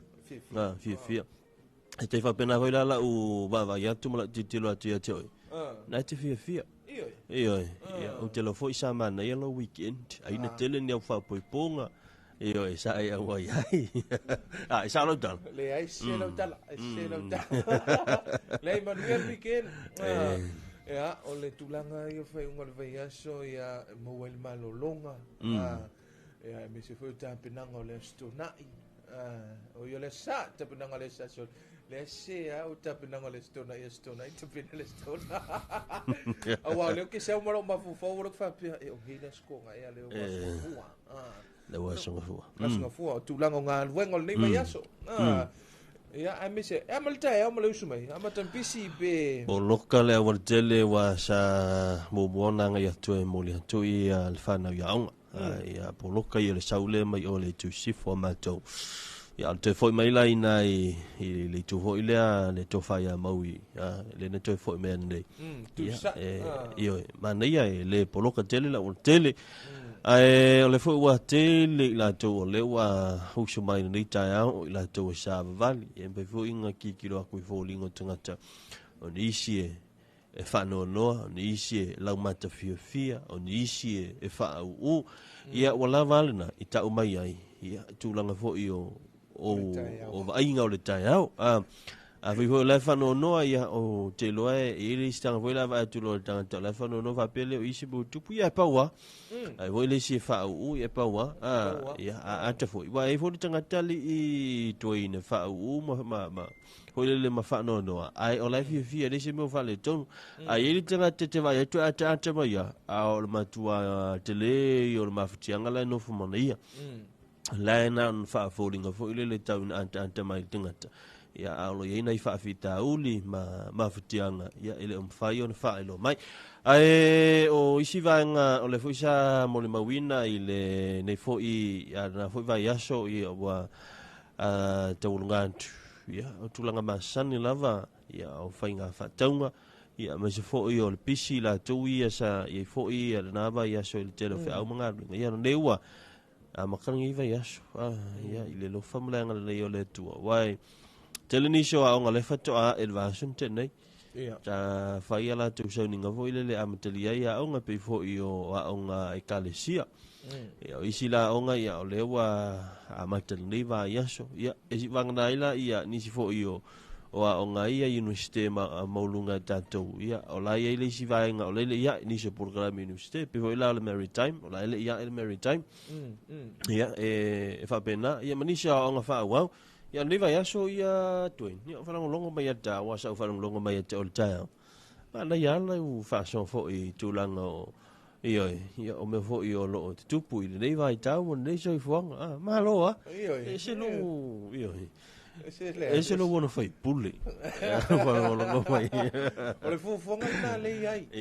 pe fa la o lo wa so no mai o le ia o se tangata fai politu ia lo nei fantawa ia o tulanga na le kau o le mele wa mata tau wa felingo a fa te tai foi lele wa mata ona po ani anga fa fai pule po a foi ni winga ia e po le a foi le style wa pe o meu mana fa yo o le style for linga au nanga o le tautua vai ngo pena ai o le melna pe o le tulanga na le pe waka o fa Sofia ia kai ka kalangua ma tu ina tu malo le tunu awa te loa o le tapena i le whainga panota lea e lo mane i le lua whetolu sfulu wa o pe palo toina le te lea e tapena i le sunga e mau malo no whanungo le tapena fui mau malo no winga leo le arua tau wa fatasi le tau sanga ia awa o makoi tu malo fantasi ma le sunga e mau malo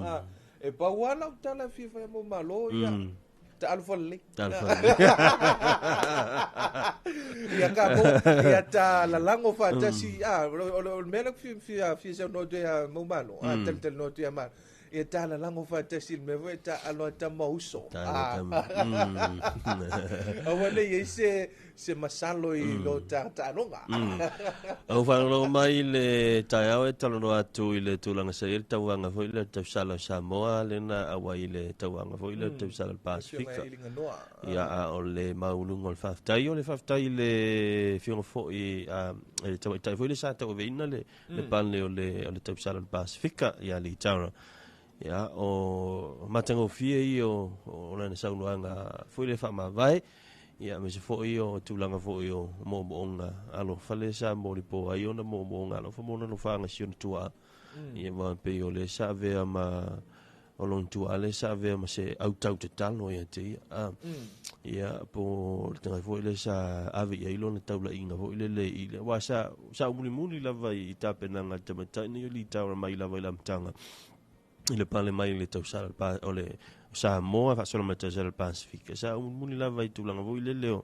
ile mate tuino ana fo yanga ile tulanga o tapenanga mo lava ke vai ko anga ision tua le suga fa fenga ya lale Yeremia ia e o foi la te mina umai ia lan tauwanga malanga lava ia tunu e maolo o mausion tua ave faftai mai fa manu yanga peta ia ole taulo fa moi o le ua fo o tu ua maftanga ma ua malanga fo ile sunga fa fenga ia au le uta ulunga lana Lana no for inga. But the most remarkable thing ile tomaitai nei o litanga. Ia male loto tele o le tomaitai. Mantua ele I mamau tele ona falela wasi ia sion tua. Ia pe o le silova ia so a matata penanga o le sailinga o le Tausana Pasifika. O ele si tanga to folele it takes a while for ile to mafai ave ese ia loto mafutia ma loto manua e ai fafte le loto toa ia ma le loto tele o le fionga le Tausana o le o ta pena ia tulanga o le vai aso le sailinga Tausana le Pasifika ale vai tu le mo le toa mo le file mo no mafufa e ai o le si foi vaenga ia pe ona ia o lana ahinga o lona o le tapo inga o le matua ya me sfolo na inga atua o le ile wa famoni e tala fo le o mo famoni anga le matua ile winga la tala pa ta pena te alui te onga o tala no ho ni ta o I tulanga famoi mo le fo I tamaitai o Samoa ya fa le we ta pena te alui te o le onga ni ta o ia mane tua le leio e anu whaamanu ianga lo te mamanu tina. Ia o leisi vanga tau te le ese ia e mo ia e ni sa ila tu le ano nol vanga le I fute mi ngalo ai mai manatu mama. O le kis songi kisi ia ilo te mamanu tina ia po tatu hui matua. Ia kisi atu I na ia tatu whanau. Ia o le nakis. Ia e mawhai ona whaupule lo si whaamanu ianga mō lātou mō whanau la nga ia tu ianga. Ia misi fui tātou rau whai ngā luenga. Ia manitua le tātou teo mai ia alo tu I pēr le ia muni panga ma whapena fui en tāpua ina I tātou mātua. Au tala noa I mātua o le so lea e tala inai whaamanu ianga tiram te mā mātua o le penisione. Ia le suru ono nei o le masina nei o Februari. Ia le tausanga ia manito fo ila o lea ua tala fatasi fa munianga ila to wa ulia le ono sulu tausanga nga ilunga ia mai la to e ia afianga tu mau le soifua mai te tusala fo I a fa munianga te to sala tala le usi mai ai ia ile lua sala tala sa ai ile masina ona winga la fa yo naitele isi le fia ia o le vaenga le nai pi ona ia tasina fa mo le yaso ia mo ila tau ia o kako foi mo pi pau ale o le aso fia te le ili si vanga foi le pipi na I tatu tamam tina matua usa ia lua nga o ila so pension ia se ngalo nei tina tama matua la so pension ale man ku ka mai ele ngalo ka mai ia foi ia mo ke ia sino mo ku ka ia o pa ke te ngalo nei ta ia morning mama ia morning papa ele masang ia o le ale me fia kausa mi ai e ka fasia kusa wesi ya si ka ia o me so no fe le kamari ai ngate ia o le fai nga luenga fa mai ka le lava o le hui kau fa ngo ku nga fa ngo longo mai ka o le yu mai ka o kala lo pension ia lo fa ia ku si mo confus go o yo nge a te leo ai sa le ia wa le tatou matua ia wa e moni e tatu te whai ngā luenga, au nei tatu tidam te mamatua. Kusa pole antele o tatu tu whaka whai ngā luenga. Ia peka ke fia manga wa e maisi fasi tupe o le nā, tupe mo lo te mamatua. E lang mafufu lele, e manongi ale, si tu lolo whafonga la tu, e manongi ale ta whaonga ino le tupe mai limo lo te matua. E fwoi tatu matua. E manongi a e tupe I afo la tau whanau. E fia le fwoi la tau ia ai tulanga na e whaamanatu. O le nisi vaenga tāua e whaamanatu ia ina nei fo ia so te loa o le atuli loa mai le programe o le tūlau tālonga le televisiva, le TV iwa. O tala noa i le tūlau le tālonga. O mantu ai le manei fo tūlanga sa i le whaiunga le vai aso tālonga le moana li I whaha se furu. Male au le Fiji tūroa. Le sa ia I le tālonga na le whaiunga le vai aso. E se tūlanga le o ia tātou au so. O te tono fiti. Le whaatino ai ia wao le si vaenga I le events le na. O le Tausana Pasifika le na... Le na moria ia le polofoi le mo le amataina o le tālonga. Ia wa mantua le aso tonu foi. O vile ingo le Tausana le? O Litara. Tau foi le mtangi. ai le amatale ai le amatale Talonga le ele fai le specific ele fai foi tavanga o tonu pe o le afi e pe le fapo le lima i tono fiti le fai le Talonga le ia afi e se me o le valu el te me fiti poli fitu le na matai lo le tavanga se lingo le tu sala Pacifica mana ia te ai foi lingo le miss follow i ngalo ia o le ngalo fo ia tu foi el mana ia o le fo o le tele la tu tuli le tulanga o le afo o le tauwanga le wa e mtau tia fo tulanga na ia tauwanga ne atu to mana ele va tu ia e o arte mina fai tauwanga ne ile so tona na uma tauwanga ele ilonga lava ona to amali e finangalo nisio tangata o le tunu o fiti ma le Pasifika ia mta upu fo ile na fe se ia i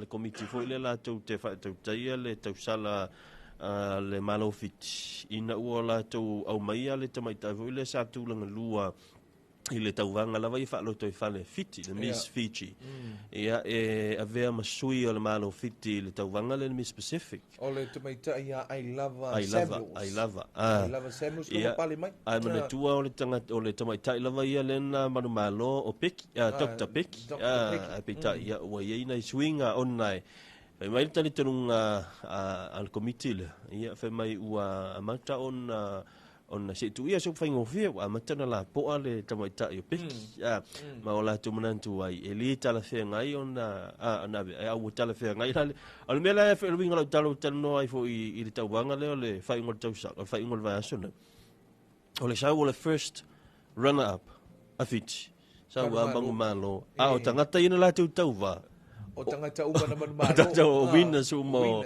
ona fo tinu ol Pasifika is von tau tia ia tele la to tele fo fa makalanga la ku ia ai congratulations io ole mena le fo no tel no toile tai au i tau vanga ole a Pasifika ole mta upule le tato tau sala ole puli ia pole fa o lima se tulang la tamai e fai i le fa nga lima pa itino ma le cyberbullying ai mantuala ina wa mahea no lan te vonga Pasifika ai vai de vevelo fam telanga i ruba upenga te fai langi ole mata upu kua la ho lunga karanga ngale Miss Pacific io ole cyberbullying ke vai aku sole o for the time ina fai mai le interview ale tatu tau sala i le bullying ala ai fai kwa le bullying ngai no le Facebook i comments ua faunga o le manei foi ua pe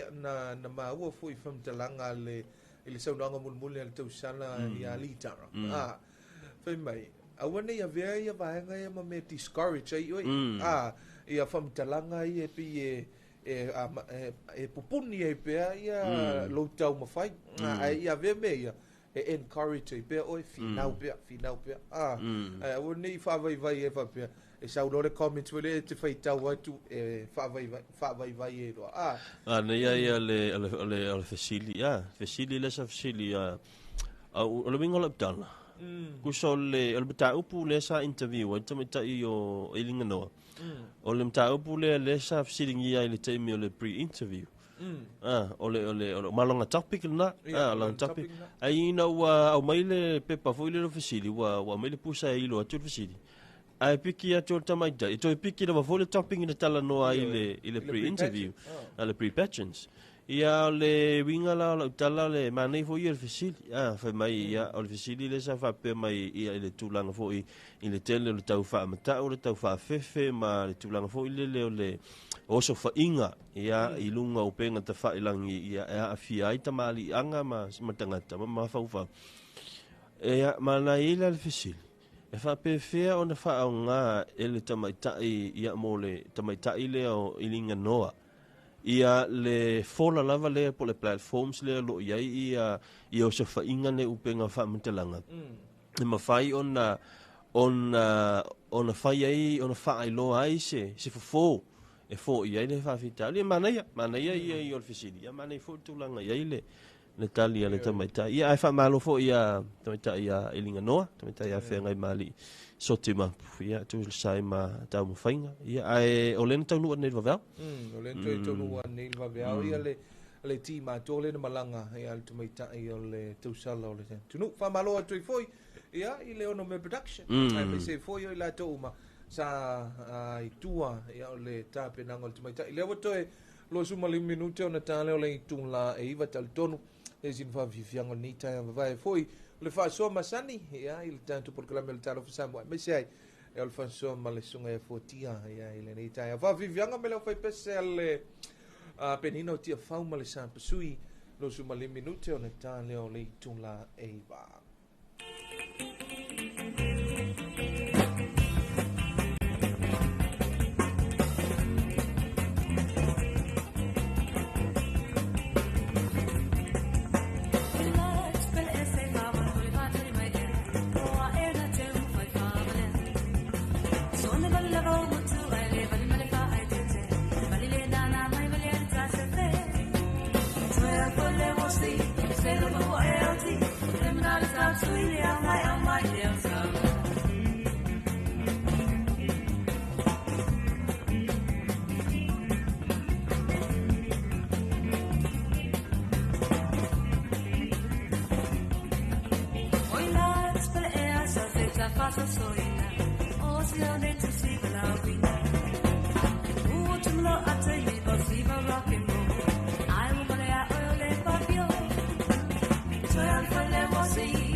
Say no more.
Whawhiwhianga na mai le au whebesa le Oski Band ma viinga hea o malua hea ile nei fui vainga o le tai au e na watu e sifun mal tonu minuti o na tāne o le tūla hiva ea whamaloa atu i sio tātou antunu tali tonu o lo o whaiwhai malia mai lava ile nei tai au hea i tūlanga foi o le usua i o le tōtele ea o le momoli ai o le whanau i a onga ea a mese ai ea o le tuli mai ai o le teimi whainga luenga a o nisi ea ua amatalia fo'i ngā luenga o le nei tai au ea mafuta mai fo'i whale whainga luenga ma lo le usu ea i le nei tai au le asungafua ea mese ai o le amatanga o le nei vai aso i tiu te mga luenga e pei fo'i o na ea isio tātou tunu whamalo atu i le tātou mtanga luenga ea o le leo leo ea i le tātou vainga fo'i leo le traffic tūlanga o le whaasosoa ina o ta vale tau whai tu ititia ea tūlanga o le poloka ea o le nei vaenga o le taiau o le taiau nei pei o nei eia le se tasi o whamoe moe tele ea o le tātou poloketi foi leo le miliona ea o lo o whatino ai le seini ngā lima monisio i tūmalo del tonu o le tātou tana fōu i le nei a fiafi ea i le tātou wala leo nei e misio lunga le ala tele TV iwa le tūlai walu whafunga iai ia mai moe fo i le tātou antunu ea i tū malo ea le nei ua whapenao na whatino ina mwhanga solo fo i ala tō poloketi ia wao le si le fuanga o te le tātou malo o le poloketi o le 2 miliona o le sininga lima mo i tū malo mo le poloketi o atina e o i tū malo ea pe iona iai le mtanga luenga tinam te mai tai a tina e o fiuanga mang so tai ea ina i le toa Salamasina Hall ea o le fuafuanga foi le iai e le tātou polkalame foi lea o le poloketi o le miliona ea le tu fantasia e le sunga ia fontia ea le whasalawina ia so tofi le iai le fuafuanga ea o le au foi wo whata oto ai ea poloketi foi tu malo wale mai mo mal fa fonga su tanto watu nei lava iaso ia mai mo foi se si fo poponga tuli tau mai elfa ale polo al tanto poloketi me se foi tanto por calamele na ole mana ia o por calame pe foi on ia i lona whaamoe tele. Ia, o le sila mara mai mo so tātou atunu, i polo ke tifo i e ua fuafua le tu mahalo e whaatino, o le tu tau onga, i tu wale atina e o whaantoanga, o le vaenga o le ngate i whale, ia a mese foi, nisi o manuia lau tele foi le wasio tātou atunu, pei foi o na sila fia, ia, o wale vaenga le o poloketi, le poloketi miliona le i el por kalame le mo sila fia le tātou atunu, le tu whatisia a tia. Ia, sa le, o le tate pokala voi le o le poloketi o le miliona mo le manuia lau tele, o le ngona le pokala mele o ia. A fila stofi le pe ona ta u fo le sunga ia doin. Ia, le ia wha moe toi wha sa lau inai, ia le isi vai ngol tate pokala mele na. O le nawa yaso ia o le sa i fo inisi o vaenga pe ona ia sa unuanga le lipan mia, o me se fo ila fio ngal minista. Ia, i tulanga fo i tau wha malama la fo ila tunu. Ia, tulanga au lape ma whainga wha vai o le ua, ia ili tātou poloketi nei wa mantu hoi e. O le tātou Talofa tau o tupele umai iuni. O le ala e whata mo e tātou tasitasi ma le 2 miliona. Tasitasi ma le 2 miliona na e le 2 miliona. Mo le pae inga, mo le afoi. Mo le Talofa tau nei o tupe. Mo tua Talofa tau tuwai lea. Le anto e wha wau. Ina whato apasia e tono le 2 masina. O le tasitasi ma le 2 miliona la nei. Ia pe o le e tau una umai iuni. O le tasina o mafuanga le asa manatu. O le whainga malo le whiunga di Balmia.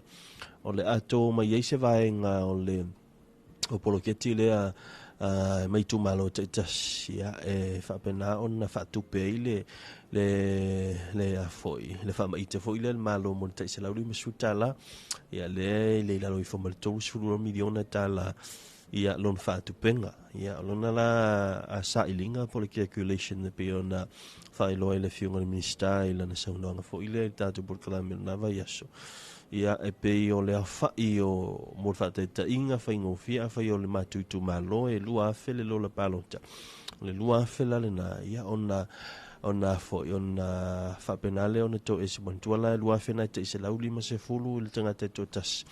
Ia a whapela e umane le calculation ma le sa ililinga na a e whape se la wafe mo sfat te inga e fa aluina ile lua fe lola palota ia onto ese mai lo lea ia o le natu pe ia mai le tasite sima le valu ia e pe ona i va vol ale 2 miliona ia le pisa ta tu tunu ia 2 miliona le fato amata ile Talofa tau fat tau au tu le tupe ia iulai pe fa pe pa i lo fitu pa fa na pa sia le tatu le Talofa tau tupe ia o le na futa sanga wa uma ia uni le tatu financial ia na fa o tele o tatu financial ia fo ai o lisi vanga ta o tala no fo i tu malo ma o le o ia ile mata tu ma titira fo ia i tu langa fo i o pulenga a fioanga i li mfai pule a le fo i o ia ile tapu le a fioanga sa tu fia ia ina mo tu sala fai le tu malo sa tu paitea ia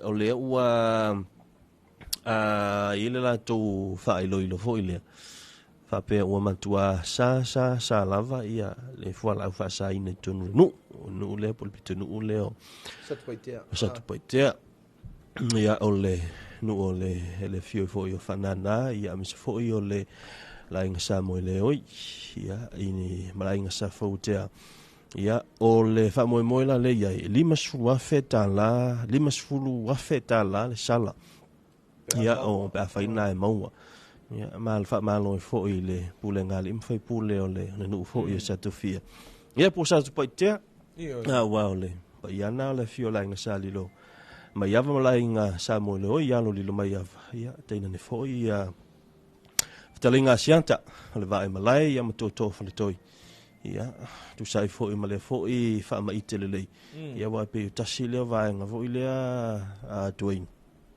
le o malo si ai le sila le malo ia o le tau fai na ia tau tau fi ma tau tine ia fo ile tulanga ia o fola au fa sai na tatu tunu ai fa malo atu ile o finga luenga mal pulenga le fexco ia le o lango ina tatu talo fa Samoa ia me se foi o tatu porque me foi le tu la ma tu o tatu fa malon fa talo fa tu ia e fionga foi ia morio ia me se foi le finga luenga ia no le langlong i foi o nei por kalame mana ia wa ta wal tu langa le o le fionga I le fionga sa tu paitea ia o se tu langa le foi le ma o le silsila foi na tanto ma lo fana au fa saina e tom foi le ti nei ma siu tanto wa tu ia o le o se solinga tu la fono matu ia ia misi ia o le langa fantasi ma le por kala me foi le fa la wilo o le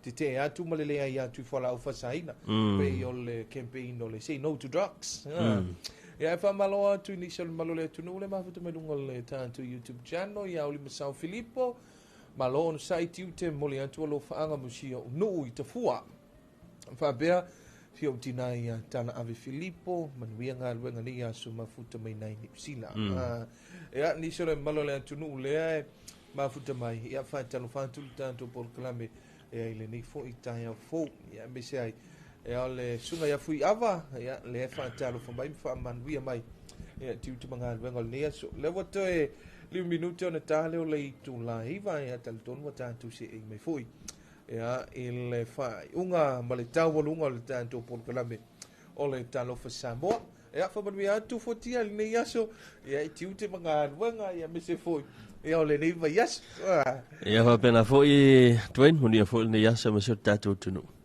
ia fa tai ia o le sunga ia fotia me na fulsa ia titulo ina foi Male tanto por kalame o le Talofa Samoa mo se si fopoponga o le tanto por kalame ia ile nei foi ila so fo watai au pe te taima mo le tuai lo tu se fo la le fa Talofa ia ai solofa good morning tau fo man wia lo fionga man wia tiu tum faiva fenga ia no por kalame fanga solo fenga ia lofa atu God bless ia amen ia fa man wia foi le tua ia ile sunga ia solofa fa manuia atu ia se soifo ma se fa na ulunga le tanto por kalame le o Talofa Samoa ia ila to uma fa manu fa manatu se soifo ma se fa na ula se suma le ono le ia February lo a fe lo as full maniono ia o le te ulunga le na o tanto por kalame fa malu lo atu se tanto wa tunu se upu sala o pa o papa malu a mi fa le to fin ngal fa manuia le tua ti utem love single le nei aso ia tato fe lo ile aso taiao ia